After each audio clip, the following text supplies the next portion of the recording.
Bonjour et bienvenue dans cette vidéo qui, pour une fois, va être inspirée par l'actualité. Vous avez suivi comme moi, peut-être avez-vous suivi l'Euro 2020 et vous avez peut-être vu ce match le 12 juin où le joueur danois Eriksen s'effondre sur le terrain. Je vous invite à aller voir la séquence vidéo que je ne peux pas vous partager aujourd'hui pour des raisons évidentes de droit d'auteur, mais je l'ai vu et revu plusieurs fois et j'espère vous en résumer les éléments importants et déterminer quels sont les éléments importants à retenir vus par le cardiologue. Alors d'abord, on va revisiter cet événement de perte de connaissance sur le terrain de foot. On va parler de quelle doivent être la prise en charge d'une perte de connaissance ou d'un possible arrêt cardiaque, quelles sont les recommandations, quels sont les conseils qu'on peut donner au grand public sur ce qu'il faut savoir sur comment gérer un arrêt cardiaque, quelles sont les causes potentielles de ces arrêts cardiaques. Je vous partagerai un certain nombre de publications. Comment les éviter? Quelles sont les préventions? Si vous avez un de vos enfants qui va faire du foot l'année prochaine, devez-vous voir un médecin avant? Les délais de prise en charge qui ont été observés ici, est-ce que c'était bien, pas bien? Est-ce que ça peut être amélioré? Et puis, on est en période Covid, j'ai vu pas mal de débats sur est-ce qu'il a fait le Covid? Est-ce qu'il était vacciné contre le Covid, ce joueur? Donc, ce sera intéressant de voir ce que vous en pensez. Alors, si vous vous souvenez bien, ce joueur s'est effondré sur le terrain brutalement. Il s'effondre et puis tombe sur le terrain et très vite, quasiment en moins de 20 secondes, le médecin de l'équipe arrive, arrive sur le terrain. Et puis, comme vous voyez, le joueur est en position latérale, il tombe dans cette position-là, mais il est inconscient, il a même un petit mouvement anormal et ce petit mouvement anormal, mais on voit bien qu'il est inconscient. Et puis on voit que le médecin arrive, l'équipe de secouristes arrive derrière avec 2 qui portaient des défibrillateurs sur le un au moins qui portait le défibrillateur sur son dos et l'autre qui portait une trousse médicale. Donc, il y avait facilement 6, un staff de 8 personnes quasiment autour de lui, entre ceux qui étaient en bleu, qui étaient les Danois, qui étaient 2, plus le staff de l'Euro. Deuxièmement, je vous invite à aller revoir la vidéo. Il se passe à peu près un peu moins de 2 minutes où finalement cette jeune personne n'est pas massée, hein, alors parce que le médecin de l'équipe danoise aurait déclaré qu'il avait un pouls perçu et que c'est pour ça qu'au début, il n'avait pas fait de massage. Et puis très vite, au moins de 2 minutes, à la deuxième minute, on voit qu'il est mis sur le dos et puis finalement, on voit que le massage cardiaque a commencé et il est massé, si vous regardez attentivement, si vous regarderez attentivement la vidéo, il est massé vigoureusement. On voit ici les bras du secouriste. Alors ça, cette photo a été prise un peu plus tard, hein, où on voit c'est la deuxième personne en rouge et le Danois ici en bleu, qui a des gants et qui a les mains vraiment bien reliées, ouais, les doigts, comment ils sont reliés entre eux, et réalise vigoureusement le massage cardiaque avec le torse qui est complètement découvert. Et on voit ici le patch probablement du défibrillateur. Et quasiment, donc pendant qu'on commence le massage, on voit qu'il y a un d'eux qui était en train de brancher les patchs du défibrillateur pour délivrer un choc. Et donc, les, les, les, les secouristes ou les médecins ont délivré un choc électrique au bout de 3 minutes. Et puis, vous avez vu finalement, ça n'a pas été montré sur la séquence vidéo, mais plusieurs journaux, hein, plusieurs journaux ont partagé cette une ici finalement du joueur, hein, qui est conscient et qui a la main sur la tête, qui a de l'oxygène, qui a un saturomètre, qui a probablement une perfusion. Et on dit que bien sûr, les héros sont les médecins. Donc, j'ai trouvé cette une assez intéressante. Alors, qu'est-ce qui est bien, qu'est-ce qui n'est pas bien? D'abord, on voit que le temps de réaction est très court. Ça, évidemment, le diagnostic est très court. Et concernant le diagnostic, les recommandations, je vais partager avec vous les recommandations européennes. Et les recommandations européennes disent qu'il faut faire le diagnostic le plus précocement possible. finalement pour mettre en route le traitement. Et dans ces recommandations, on doit notamment mettre en route le massage cardiaque le plus tôt possible et appeler les secours. Et donc, je vais partager avec vous ce document de l'European Resuscitation Guidelines qui date de 2021.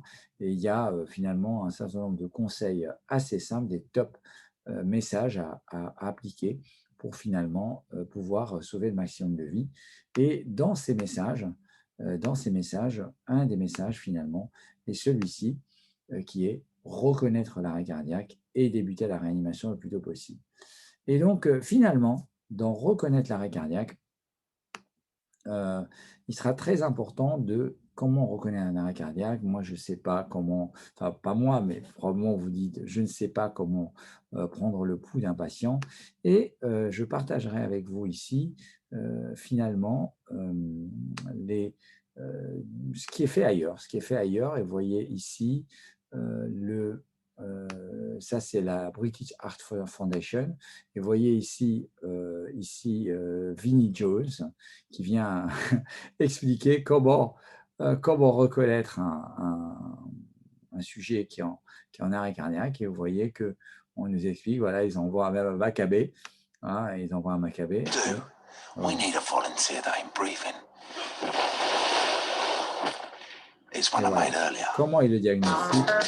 Très important d'abord la musique Staying Alive. Pourquoi elle est très importante? Parce que finalement, le massage se fera sur ce rythme Staying Alive. Premièrement, regardez comment il diagnostique si la personne est inconsciente. Il vérifie, ça va monsieur, ça va monsieur. Première chose, il ne conscient, il ne parle pas, il ne respire pas.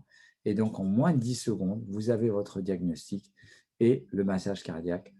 On appelle tout de suite le numéro d'urgence, le 15-18 ou un nouveau numéro qui va être commun à tous les services d'urgence. Regardez comment il met ses mains au centre du thorax et il débute son massage finalement avec le rythme. Voilà, tout simplement. Et donc, cela est important parce que pourquoi c'est important de débuter le massage le plus vite possible? Parce qu'on va pouvoir amener un minimum de débit.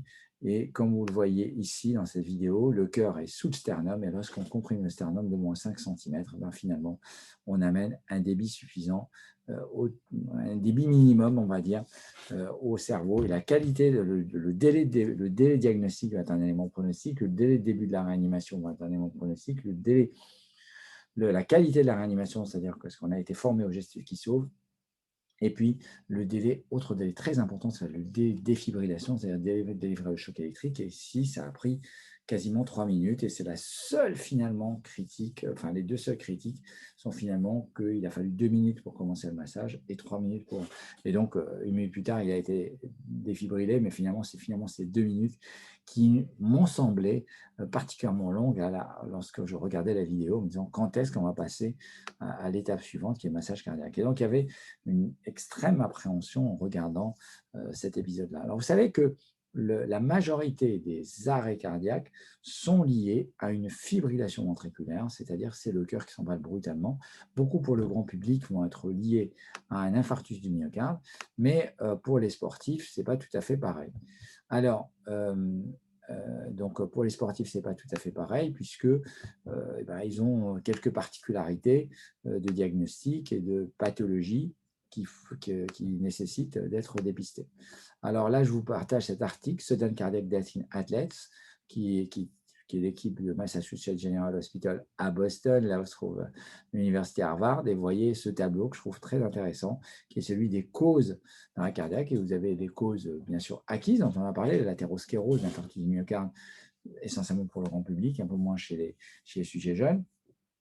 La maladie de Kawasaki, la myocardite, qu'on peut voir dans le Covid, que parfois le myocardite peut survenir après un vaccin. Donc, on parlera du débat, est-ce qu'il y a un lien entre le Covid et le vaccin et cet arrêt cardiaque. Et les autres maladies acquises, commotion cordis, c'est vous recevez un coup sur la poitrine au mauvais moment, au mauvais endroit. C'est typiquement sur une balle de baseball ou par exemple un coup de poing lors d'un match de boxe, par exemple, ou certaines anomalies induites par des médicaments. Et puis, autre élément très important, c'est toutes les maladies congénitales. Et l'objectif du dépistage, c'est de dépister ces anomalies congénitales. Vous avez la cardiomyopathie hypertrophique, c'est un grand classique, d'autant que les cœurs des sportifs sont musclés. Alors, à ce niveau-là, ces sportifs de haut niveau, ils ont un bilan extensif, que ce soit les joueurs de foot du PSG ou les cyclistes du Tour de France, ils ont un ECG, ils ont une échographie cardiaque, ils ont une épreuve d'effort avec VO2, chose que vous et moi, on n'aura pas. Donc, on va pouvoir, par ces examens, dépister une maladie myocardique, musclée, hypertrophique, dilatée, autre, mais les gens qui sont trop grands, qui peuvent avoir une dissection de l'aorte, c'est la maladie de Marfan, et certaines anomalies valvulaires. Et puis, les anomalies structurelles qu'on va dépister par l'électrocardiogramme, on pourra en parler sur d'autres vidéos, le syndrome de Brugada, le syndrome de Wolff-Parkinson-White, les tachycardies ventriculaires catécholergiques, le syndrome de cutélo-congénital, qui normalement, pour la plupart, ont été dépistés. Puis d'autres anomalies qu'on ne peut pas diagnostiquer facilement par des examens qu'a eu ce sportif de haut niveau, qui sont les anomalies de naissance des coronaires, ou les artères coronaires, lorsqu'elles naissent dans de mauvaises positions, peuvent se retrouver comprimées par l'aorte, et c'est une cause de mort subite. Alors, vous allez me dire, lui, il a, malgré le high level de dépistage, bah, on peut passer à côté. Alors, qu'en est-il pour nous, population générale? Est-ce que chez mon enfant qui doit faire du sport en collectivité, est-ce que je dois le faire voir à un médecin de manière obligatoire? Alors, ça a évolué en Europe et en France. Ça a évolué ici. Ça, c'est le texte, l'arrêté du 7 mai 2021. Vous l'avez sur Légifrance. C'est un questionnaire relatif à l'état de santé du sportif mineur. Il n'y a plus d'examen médical obligatoire avant faire du sport à vos gamins. Et voyez que vous avez par contre ce questionnaire que vous devez remplir avec votre enfant. Voilà, si c'est un enfant, est-ce que tu es déjà allé à l'hôpital au moins une journée? Est-ce que tu as déjà été opéré? Est-ce que tu es plus grand que les autres? Est-ce que tu as maigri ou grossi? Est-ce que tu as la tête qui tourne pendant un effort? Est-ce que tu as une perte de connaissance, une douleur thoracique, une difficulté à respirer plus importante que la normale? Est-ce que tu prends des médicaments? Est-ce que tu es fatigué? Est-ce que tu te réveilles la nuit? Est-ce que tu es triste ou inquiet? Est-ce que tu pleures souvent? Est-ce que tu as envie de changer de sport? Est-ce que tu veux signaler quelque chose de particulier? Et puis les questions par rapport aux antécédents familiaux qui sont remplies par les parents. Et s'ils répondent oui à une question, à ce moment-là, il faut qu'ils consultent un médecin qui va pouvoir faire un examen clinique et à ce moment-là valider s'il faut aller plus loin dans les examens. Donc, vous voyez que c'est quand même, ça simplifie parce qu'il y a plein de certificats qui étaient faits de manière régulière. Ça permet de faire un dépistage de plus grand public, mais bien sûr, malgré tout, le cardiologue et le rythmologue que je suis dira que rien ne remplace un électrocardiogramme et que ça avait été appliqué à partir de l'âge de 13 ans, je pense, en Italie, qui avait permis de diagnostiquer plus facilement des maladies, notamment la cardiomyopathie hypertrophique. Et puis, j'aimerais revenir sur le délai diagnostique. Là, sur ce cas-là, il était un petit peu plus long que ce qu'on attendrait.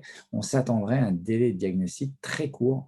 Et effectivement, dans ces cas-là, il a fallu 2 minutes pour dire c'est un arrêt cardiaque et on va commencer le massage.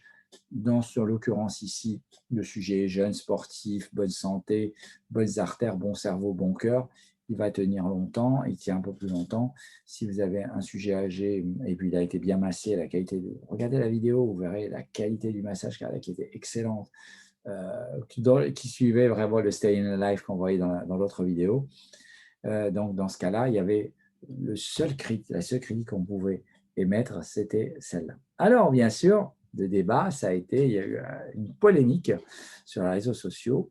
Est-ce qu'il a fait le Covid ou est-ce que tout simplement il a été vacciné comme beaucoup d'équipes ont vacciné leurs joueurs? Je pense que l'équipe d'Espagne a vacciné tous les joueurs. Et puis comme je vous ai montré, dans les causes, il y a les myocardites qu'on peut voir avec le Covid ou éventuellement post-vaccin, certaines ont été décrites, mais il y en a moins avec le vaccin qu'avec le Covid lui-même ou le Kawasaki, mais ça c'est plus des enfants, etc. Et donc, en l'occurrence, l'équipe l'équipe danoise a répondu que niet, qu'il n'avait ni le Covid, ni n'a été vacciné. Et je pense que s'il avait été vacciné, ça aurait été très bien et ça n'aurait probablement pas changé grand-chose, mais mis à part, ça aurait rajouté polémique. Mais ni Covid ni vaccin, le Danemark réagit réagit aux rumeurs en disant qu'il était testé négatif et qu'en l'occurrence, ce joueur-là n'avait pas été vacciné. Donc, désolé pour les complotistes, c'est ni le Covid et ni le vaccin qu'il a mis dans cet état-là, et que mort subite du sportif, ça reste un grand classique et qu'il faut tout faire pour l'éviter. Alors, les messages d'aujourd'hui, c'est 1, reconnaissance précoce, c'est ce qu'on a dit. Dès les diagnostics devraient être de moins de 10 secondes, c'est-à-dire inconscient, ne respire pas. Ça peut être amélioré ici. 2, alerter. Là, les secours sont arrivés très vite. 3, massage cardiaque. Là, on a vu que le massage cardiaque était de qualité. 4, défibrillateur. Et quand vous avez du grand public, vous ne savez pas utiliser les défibrillateurs, n'importe qui a le droit maintenant d'utiliser les défibrillateurs automatiques que vous pouvez trouver dans les halls de gare. Et finalement, ces défibrillateurs vont pouvoir les brancher, vous les allumez. C'est le défibrillateur qui va dire qu'il va choquer ou pas. Il va vous demander de vous éloigner. Donc, n'importe qui est censé les utiliser. Et concernant le Covid, souvenez-vous encore une fois, il y a une étude d'Éloi Marijon de l'HEGP à Paris qui a montré que pendant la première vague, il y avait plus d'arrêts cardiaques que pendant la première vague du Covid, plus d'arrêts cardiaques à Paris que lors d'une année normale. Une partie était peut-être liée à tous ces sujets qui sont restés chez eux, qui avaient fait un infarctus et qui ne sont pas venus à l'hôpital, et que finalement, ce serait une des hypothèses. Et puis, il y a aussi l'hypothèse d'embolie pulmonaire liée au Covid lors de la première vague qui était particulièrement intense. Alors, j'espère avoir passé des messages pratiques sur l'avis du cardiologue sur cet arrêt cardiaque survenu chez Eriksen lors de l'Euro 2020. On est heureusement content pour lui et son entourage que ça se soit bien terminé. Mettez-moi en commentaire ce que vous en avez pensé. Mettez-moi en commentaire aussi quel sujet vous voudriez traiter dans les prochaines vidéos. N'hésitez pas à mettre un petit pouce bleu, ça fera toujours plaisir. Et à très très bientôt sur la chaîne. Bye bye.